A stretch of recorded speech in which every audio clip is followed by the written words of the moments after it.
حدیث نبوی۔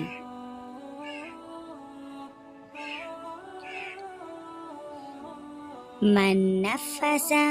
عن مؤمن قربة من قرب الدنيا نفس الله عنه قربة من قرب يوم القيامة ومن يسر على معسر يسر الله عليه في الدنيا والآخرة ومن ستر مسلما ستره الله في الدنيا والآخرة والله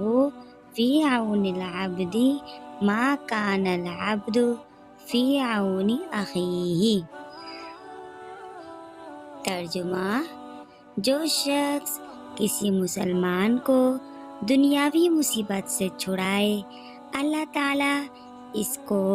قیامت کی مصیبتوں سے چھڑائے گا، اور جو شخص کسی مفلس غریب پر آسانی کرے، اللہ تعالیٰ اس پر دنیا اور آخرت میں آسانی کرے گا، اور جو شخص کسی مسلمان کی پردہ پوشی کرے گا، اللہ تعالیٰ اس کی پردہ پوشی کرے گا، اور جب تک بندہ اپنے بھائی کی مدد میں لگا رہتا ہے، اللہ تعالیٰ اس کی مدد میں لگا رہتا ہے۔